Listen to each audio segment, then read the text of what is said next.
Hello students, today we are going to revise the poem named Heartwood by Robert Macfarlane.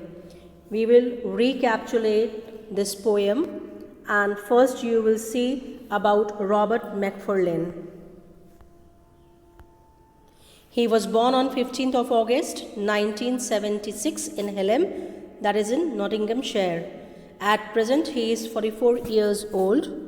He is seen as one of the influential authors writing about landscape, nature, place, people and travel. I have told you in my actual video that his interest in ecology and environment have been explored in his poems, essays and books. He is a founding trustee of the charity named Action for Conservation, working specially with schools. And to his credit, he has around 16 different awards and prizes. Now further we will see the highlights of the poem.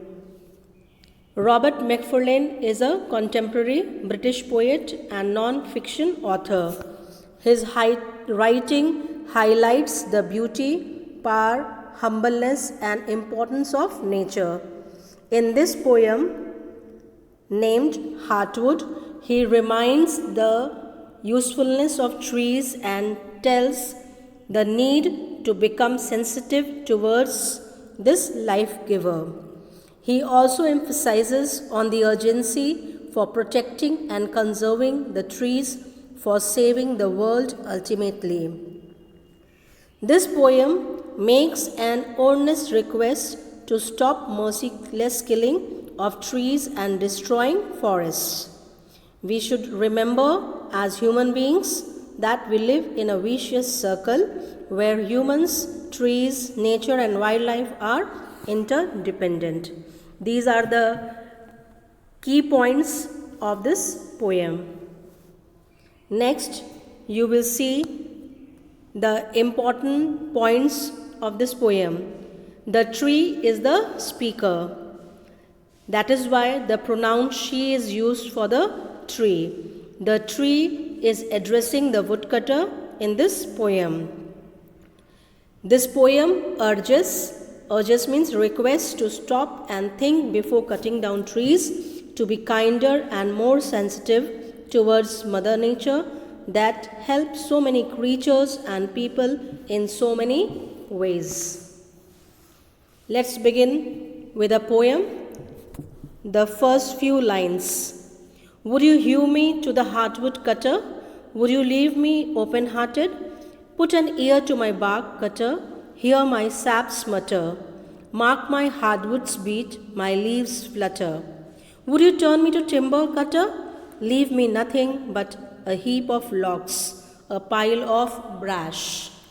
In these lines, the living tree is asking the woodcutter pitifully if he would chop her with his sharp axe to the core, and then she pleads the cutter to put his ear gently on her bark and listen to the whisper of the sap flowing inside her.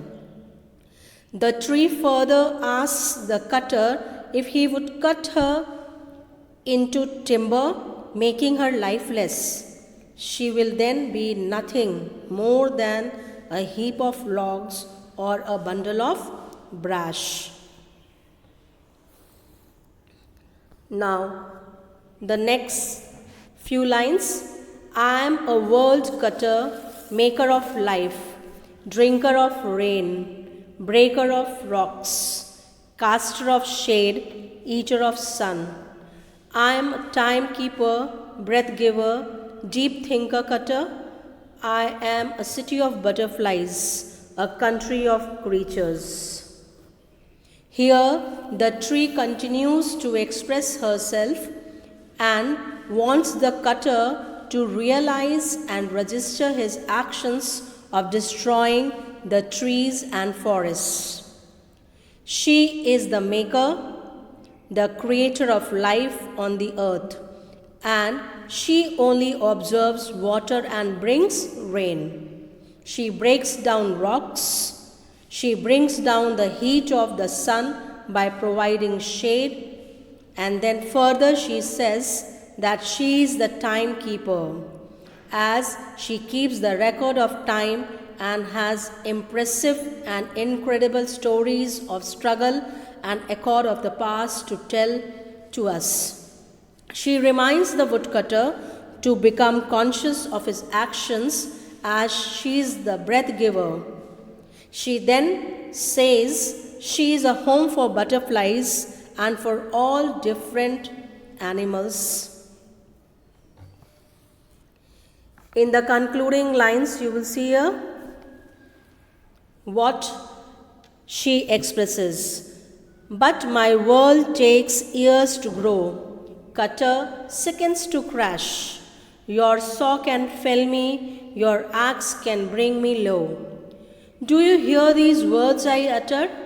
I ask this of you. Have you heart, woodcutter? Have those who sent you? Here, students, you will see that the tree informs the woodcutter that she and all the other trees have grown gradually on this earth for a long period of time. But on the other hand, a woodcutter, without giving any heed, cuts a tree down within seconds with his flash of an axe or a saw. Then in the concluding lines, she says, or she questions the cutter if he hears what she speaks and if he is able to understand her feelings, or has he and those who have sent him have become heartless while cutting and killing her and all the other trees. Students, the theme of the poem is that trees have life too. Therefore, we must strive hard to save trees, forests, and nature. The method or the style of the poem is personification. In my actual video, I have already told you what's the message of the poem and what is a personification. For detailed explanation, you must go through the actual video. Now, students, what you have to prepare? You have complete poem with correct punctuations. 10 lines will come in the examination to write. For this, you have to prepare complete poem. Word meanings, questions and answers, appreciating the poem, extracts and reference to the context. Thank you. Go through the poem, learn it and prepare well. All the best.